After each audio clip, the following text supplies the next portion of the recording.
Cashapp WavyOcho. Gonna react to why the music industry hates Nav.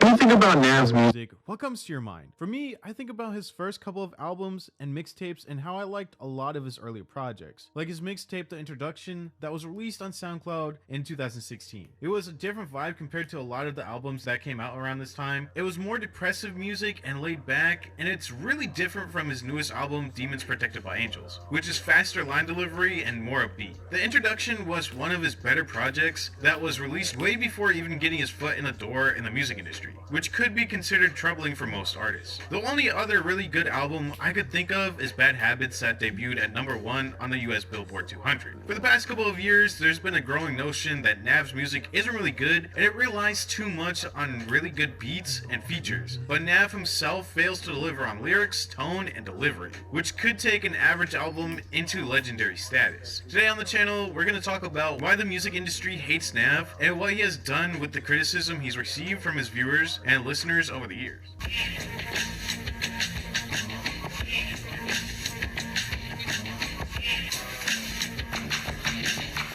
Yeah, while y'all was suffering from future shot, hurting and hating, waiting for that other shoe to drop. I was relocating this whole operation to the top. Now, at Nav's current age of 33 years old, he has been in the music industry or associated within the music industry for many years. Starting off uploading his music to SoundCloud, Nav at first never really expected or even thought his music would head anywhere, and was more focused on creating beats well before he even thought about hopping on a track to rap. Nav was so focused on just creating and producing beats that his name used to be Beats by Nav before taking off the beginning part of his name in 2016. 2015 was a crazy year for Nav. Not only was he creating beats for a lot of artists at that time, but he'd also worked with Drake on his song called Back to Back. It was a diss track directed at That Canadian thing. Nav is Canadian, Drake is Canadian.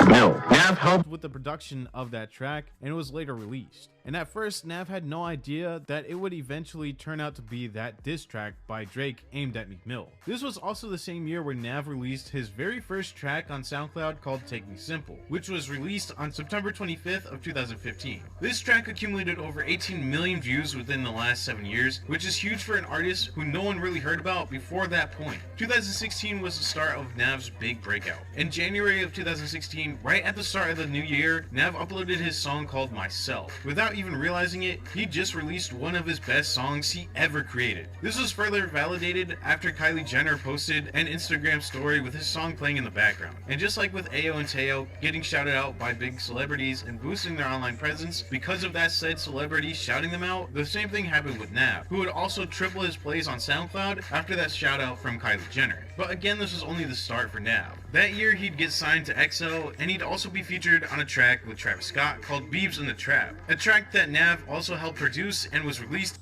Beebs in the Trap. Beebs in the Trap. That sound like a version called Bees in the Trap. You know, Nicki Minaj featuring, 2 Chainz. Bees in the Trap. Bees in the Trap. Bees in the Trap.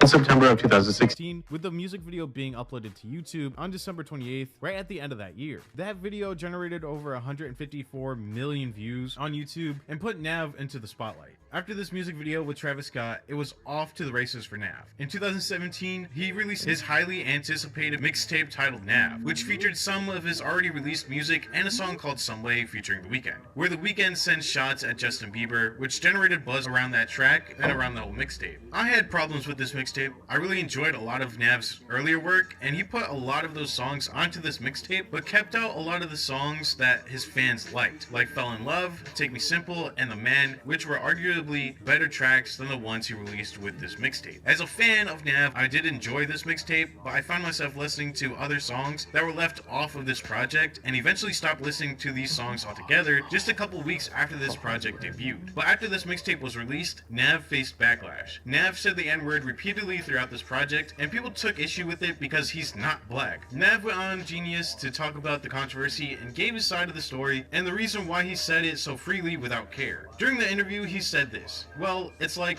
the neighborhood I grew up in is very multicultural. It goes from Chinese to white to black to Jamaican, everything, right? Everybody uses that word freely. A Chinese guy is saying it to me. You know, I don't mind other races. I don't mind like Spanish people, you know, like and other races saying the word nigga, cause cause I grew up around that, bro. Like, you are like, you feel me? Like, I grew up around that. You know, like Spanish, mad Puerto Ricans, Dominicans, they all say nigga. I'm used to it, so it don't bother me. I grew up in a multicultural, environment as well, so yeah, I understand what he's saying. I'm saying it to a black guy saying it to me. It's all like that. I was making music for me and my friends in the beginning, so I didn't really think anything of it. But once I got to the global level and started seeing a little bit of backlash, I totally cut it out. I respect it. In my neighborhood, it's cool, but out here, it's not cool. So I just play by the rules. On Perfect Timing, you won't hear me say it once. Now in 2017, we saw Nav release 2 separate mixtapes. His aforementioned Nav mixtape and a mixtape that was produced by Metro Boomin called Perfect Timing, which had some pretty negative reviews. People were anticipating a legendary collaboration between the two, but one delivered and the other one struggled to keep pace. Nav's autotune was the worst it's ever been on this project, and it actually seems like he's taken a step in the wrong direction. Usually in rap, there's a linear projection of growth, but in this project, Nav only speaks about women, drugs, chains, and clothing, and never steps out of his comfort zone to give the fans more of a realistic look into his life. And without gaining the bond with your fans, it's really hard to have your fans have your back. In the article from DJ Booth, it goes in on this project stating, "Not once on this project do we come close to ever actually learning about Nav as a person beyond constant reminders that he used to be broke and is now very rich." And the lyrics play out like a Mad Libs of 2017 rap cliches about drugs, sex, money, and having shooters on hand. While this criticism could be aimed at a larger number of popular artists not named Nav, it's magnified in Nav's case because he adds nothing as a vocalist. There is melody but no charisma whatsoever. Every line is delivered in the same emotionless tone and often the same flow. It's like if Siri made a rap album. And this has been the constant criticism leading up to the present day. In 2018, Nav got the bad news that he wouldn't get a spot on the XXL freshman list for that year, and this sent Nav into a rage on Twitter, tweeting, "I wouldn't show up for the freshman list. XXL, your magazine is trash. Sorry, I mean website." This rage would continue with the tweet saying, "To my fellow artists, we shouldn't look to a magazine for validation or to tell us if we hot or not, especially one that hasn't been credible for 10 years. At XXL, make music for yourself and your fans. I would never show up for the freshman list because I don't need their approval." This also led into a song titled Freshman List and a tour from Nav called the Freshman Tour. Now, there's not too many times in my life where I call this situation cringy, but that changes now. This song was not only cringy, but it also depicted Nav as being a whiny little kid throwing a tantrum because he wasn't selected for that list. And then he has the nerve to put it on his debut studio album. This leads me up to our next big milestone for Nav, and this was him releasing his debut studio album called Reckless, which ended up being his worst rated project to come out. And again, it seems like Nav just stays stagnant at this point and never really changed anything with his line delivery or flow, and kind of seems like he even does worse with this album, focusing again on a heavy use of autotune and features. In an interview after the album was released, he was self-aware of the issues with the album, stating that for the Reckless album, he acted as just a rapper on a beat, but that's not him, and he should have been more hands-on while making the album and with the beats. But even with the underwhelming release of his debut album, he'd still be nominated for 2 Juno Awards after this album came out. One for Fan Choice and one for Rap Recording of the Year. And before Reckless, he was nominated at the Juno Awards for Breakout Artist of the Year. After the album came out, and right before Nav was about to release his second studio album, he had a sit-down interview with Pitchfork. During the interview, he states, "Honestly, I feel like I'm just now starting to get famous, but fame is something I want. It's a good problem to have. I'm still not there. When I walk out of Delilah in LA and TMZ will be standing out there with cameras and not even take a picture of me, I get sick. I get my Lambo truck right in front of them, all my jewelry on, and they don't even take one picture. But God willing, this album will change that, because if they're taking pics, it must mean my album went #1 and I'm getting more money." This was in response to the interviewer asking him if he would lose his fame if his next album flopped. But Nav would later say that was taken out of context, and sick in Canada is a good thing. But but for me, in my opinion, I just don't know. He said I get sick, which doesn't seem to make sense if you're talking about something positive, and even when I tried to change it up a little bit, I still couldn't make it into like a positive thing. Right before Bad Habits was released, Nav joined Lil Uzi in leaving the industry, and while most fans were sad about Lil Uzi leaving, the same couldn't be said about Nav, with an overwhelming amount of people being happy that he was leaving the industry. But his departure from music wouldn't last that long, and in March of 2019, Nav released his second studio album called Bad Habits, which debuted at number 1 on the US Billboard 200. And a couple days after that, he released the extended version.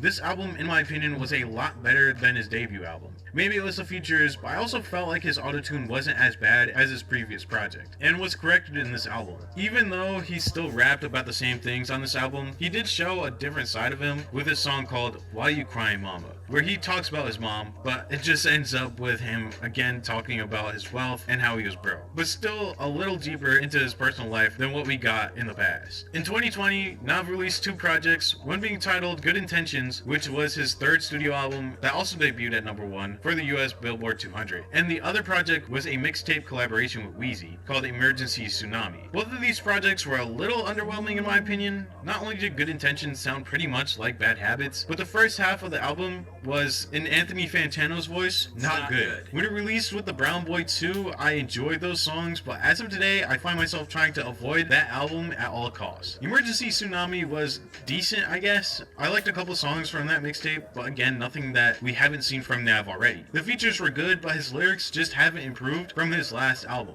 Leading up to 2022, he recently released his newest album called Demons Protected by Angels, and to be completely honest, I listened to one track and it didn't pique my interest, which is really upsetting because I've been a huge fan of Nav through all the hate he had received in the past. A lot of the hate and criticism is valid and is centered around Nav's inability to produce a hit without having a feature. Not only that, but how he delivers his lyrics and his tone of voice while doing so. But Nav has failed to work on himself to fix those issues. Instead, he blames his appearance as a reason why he gets so much hate within the music industry, and during a sit-down interview with Complex, he would say this. Nav said, "The way I look, bro, that's gotta be it. They're just tight. Yo, bro, if I was some light-skinned dude with tattoos, the whole look, NBA 2K player looking type of dude, bro, and I saw me getting more money and having more fun and getting more bitches and clout and whatever, I'd hate me too." Sadly, there probably are people out there in the world that don't like Nav because of the way he looks, but the majority of the critics point out his flaws within his work, excluding his appearance. But that's his scapegoat, and it's validating for him to blame his misfortune on his appearance and how people view him instead of how he hasn't improved as a rapper over the past 7 years. This is the main reason why people in the industry don't like Nav, because instead of changing his flow or working on new ways to deliver his lyrics, he instead blames racism within the industry and continues to rap the same